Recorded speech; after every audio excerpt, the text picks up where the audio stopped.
Dispatch is a game that literally nobody can shut up about, and neither can I. This game is really good, and I can acknowledge that it's really good.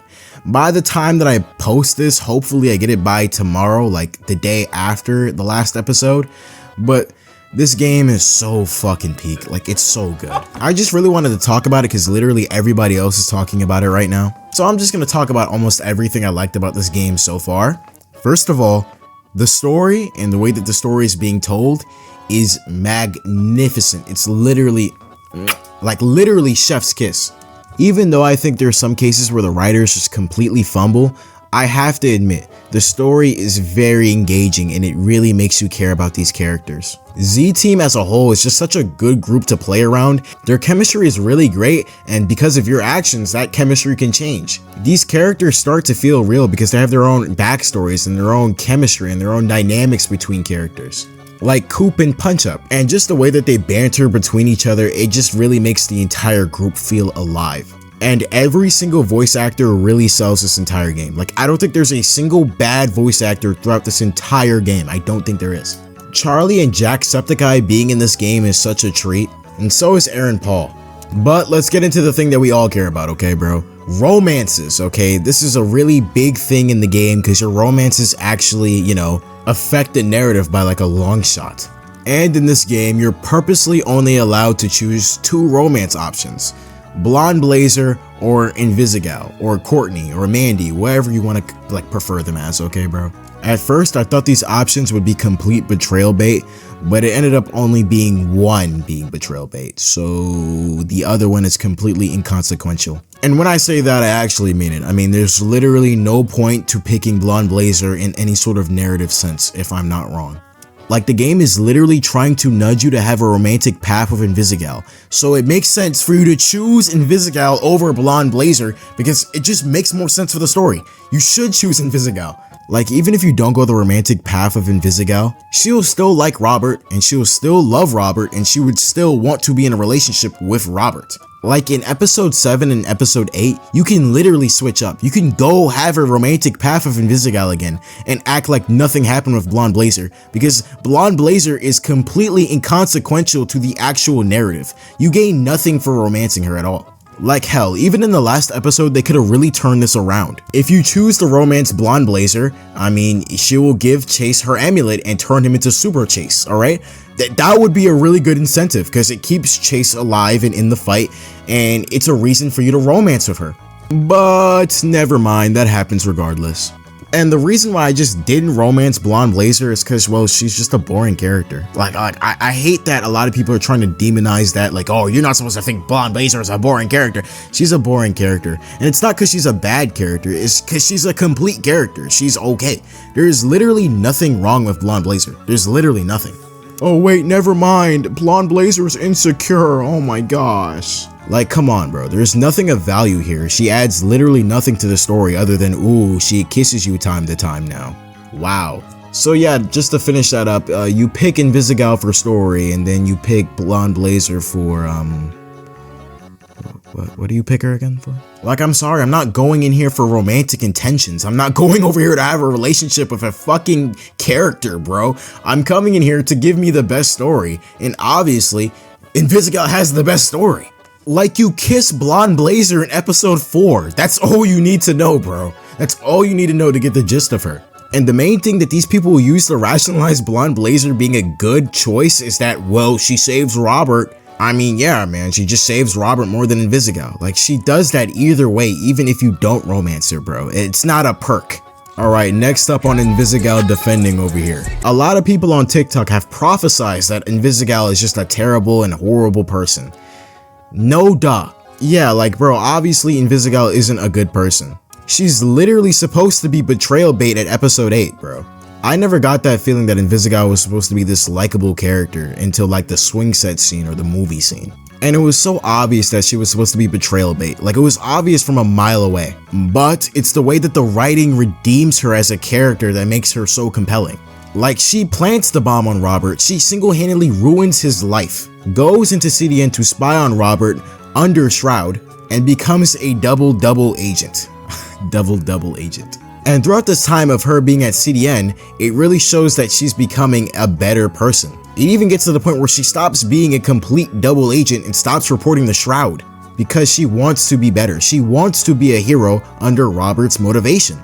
Like that swing set scene was literally her catalyst to being a better person. And it's probably the first time she's ever heard somebody say that she doesn't need to be a bad person. And that's why Invisigal got so infatuated with Robert immediately. Not only because of Shroud's orders, but because she wants to be around Robert. It's kind of flip-floppy if around this time she actually cut off Shroud or not, because obviously Shroud wanted to talk to Invisigal, but she wouldn't talk to him, which explains the bar fight. Like, I refuse to believe that the bar fight is completely scripted. Like, come on, she broke this nigga's fucking arms. And these characters are not pulling any punches to Invisigal, by the way. They're not staging anything. They want to hurt her. So I don't really think that this entire bar fight scenario is completely staged, and I think that Invisigal actually really did cut off Shroud. But then again, I could be contradicting myself here. Alright, let's just wait. I'll explain later. At some points, I do see where people are coming from. Invisigal can come off as very icky, bro. Like, actually vile at sometimes. Like, we're not gonna talk about how she ruined Robert's life by destroying the Mecha Man suit. And then after that, she goes to CDN under the orders of being a double agent, and then continues to have fantasies and wet dreams and sexually harass the person that she completely ruined. Like, I'm not excusing that in any way, but when people are getting mad at the locker scene of all scenes, like, bro, you caused that. That's your choice, dude. You made that choice. If you didn't want Invisigal to kiss you inside the locker, you could have just said, yo, we're done. That's it. And if you said we're done, she would have respected your boundaries and left you alone. Believe me, I've seen a whole bunch of people on TikTok argue that she's a rapist because of this, bro. Like, no, just make your choice accordingly. Like, this is the one scene in the game where you can break your romance boundaries, so choose it wisely. And on top of that, even when she does kiss you, you can pull away. You can pull away and she'll completely understand that and go away. Dear Lord, bro. I'm sorry, I was just seeing a lot of people complain over nothing, bro. Invisigal's development is so natural because it feels real. Even when she's a double agent, it feels like she's a real person because she's having real emotions. She's around people who want to be better. She's around people who want to see her do better, and that's rubbing off on her because she's never had that before, and she's stated that she's never had that before. That's why she betrayed Shroud twice in the first place. Enough about the romances, by the way. Let's just get to the core story now, alright? Oh my gosh. Alright, so these last couple episodes left me in a lot of confusion. And if a lot of people can clear up some stuff for me, I'd really appreciate it because, god damn, is this story, these last couple episodes, they have really good payoff, but it leaves a lot to be desired from the story itself. First of all, I would have liked a definitive timeline of, you know, Invisigal being a traitor. Like, which parts is she not being a traitor in, which parts is she is. Because Invisigal is so fucking vague for no reason. Like, you realize that. Like, during episode 8 and episode 7, she's so vague and she lies for no reason. And it makes it impossible for you to trust her because she keeps on lying. She keeps on lying. Like in the locker scene is a prime example. She has no reason to lie here, but she lies anyway. She's like, yeah, after I planted the bomb on the Mecha Man suit, I just stopped working with Shroud altogether. Like, no, you weren't. It felt like this whole double agent stuff went towards nothing in the end because nothing is explained. Like, do you think it would be so hard in the locker scene to be like, yeah, I'm still working as a double agent to Shroud, but I also have the Pulse. Do not tell him this. I'm not going to give you the Pulse, but I have it. Like, okay, you don't have to give the Pulse to Robert, but at least say that you have it. And when she's tied up in Royd's lab, it gets even more confusing because she still refuses to come clean to Robert. Like, yo, Robert, I'm still working as a double agent, but don't worry, I'm on your guys' side, I'm not on his side. Like, sure, that'd be suspicious, but you could at least say something. You're dating this guy, or you're best friends with this dude. At least tell them the plan. Like, the most she ever said in the scene is, I'm trying to help you guys. What are you trying to help us with? Please come clean on everything. Nope, you're just gonna stay vague and mysterious even though you have good intentions? Okay. And then surprise, surprise, we get hit with another plot twist at the end of the episode. oh my gosh, Invisigal's still working with Shroud, even though she's not really working with Shroud like we all thought, but she's still working with Shroud. Come on, bro. Again, this whole thing could have been cleared up in Royd's lab, but they just straight up refused to. Maybe this will be clarified more in a season 2, but like, I would much rather it be cleared up now. Like, come on. We're at the peak of the story, the climax. Explain everything. Like, I know she has good intentions, even though she's working with Shroud. She's not fully affiliated with Shroud, and she wants to help us, so why not have her explain her plan instead of saying, I have a plan? What are you, Dutch? Goddamn plan! And the truth is, she didn't even have a plan. Hopefully the plan was to give Robert the pulse, but if that's just your only plan, you didn't really have a plan. And then that's when shit diverts again. I'm sorry if I'm not sounding very clear cut or concise, but I'm explaining it to you exactly how the story is trying to explain it, okay? It's very confusing. Now all of a sudden, it's a part of Shroud's master plan to have Invisigal hold on to the pulse for some reason. Like, that's just not a good plan at all, and we see why it's not a good plan because Invisigal immediately gets captured and she gets the pulse taken from her. So if Shroud was always in contact with Invisigal, like always talking with Invisigal all the way up to the locker scene and some more change, why let her keep the pulse? Why even make her go back to SDN in the first place? I don't know, bro. Shroud works in mysterious ways. I have one real theory on why this is the case, and my theory is completely dumb because it doesn't make any sense. Invisigal and Shroud were always in contact, and he let her keep the pulse to go back to SDN and take Mecha Man? But Mecha Man can't work without the pulse, so why are they taking Mecha Man? I don't know. And hell, even if she gets inside of the Mecha Man suit, which is not even in Royd's lab, by the way, it's in the rec room, how the hell is she supposed to get it out? I don't know, bro. Like, I'm so confused throughout this entire situation because even in the last couple of minutes of the episode, of episode 8, Shroud is like, yeah, bro, she still works for me.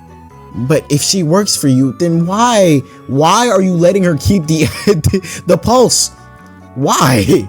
You have no reason to do that. If she still works for you, you could just grab the pulse from her. The only reason why I could see that happening is if he's lying, and even if he is lying, then why the hell would her co-workers throw her own mask back at her and she catches it and they're just chill with her now? I'm so confused and it's not explained. Also, Shroud is a complete fraud, alright? There's nothing much to it. The first time I read the comic, it was like a complete aura loss to Shroud, but after getting to the finale, it's even worse, bro. This guy has literally negative 1,000 aura. Mainly because Shroud is such a liar and a fraud, bro. It's literally so crazy. Like, this nigga is genuinely just a shit talker, bro. He's a professional Instagram live shit talker. Man, so you really did kill the old Mecha Man? Yeah, bro. Bastard didn't even see it coming. First shot, grazed the shoulder. Second shot, hit him straight in his chest. Third shot, punctured his heart. And he fell straight to the floor and he's pleading, no, no, no, Elliot, please don't. And I was like, it's too late, bastard. He was frozen in fear and he was pissing his pants a little bit and then I shot him in the face. Oh man, I could have done it with my bare hands if I really wanted to too. I mean, he was a bitch, like a total hoe, honestly. I mean, he was like literally no problem. Actually, Shroud, we saw the CCTV footage. You snuck him. You shot him in the heart. You only shot him one time. Must be that sword AI 2 shit, bro. I should remember. I was there, bro. I was there. We also have autopsy photos. It's only one bullet. It was only one bullet. Huh.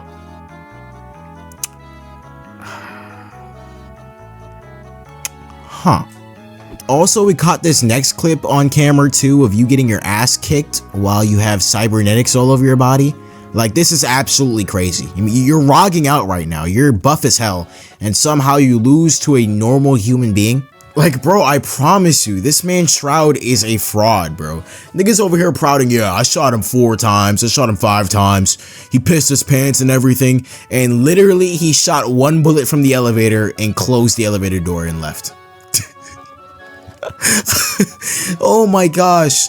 Oh my gosh, this man is such a bum. He has literally all the augments in his bloodstream and everything. He's so buff and like he's crazy in this comic book. And then he gets beaten up by a normal person with straight hands. I'm sorry, I can never take Shroud seriously ever again. This guy is a straight fraud. That's all I really wanted to say about this game, okay? I just can't wait for a Season 2 no matter how much I complain, because most likely a Season 2 is going to remedy almost everything I've talked about in this situation. In conclusion,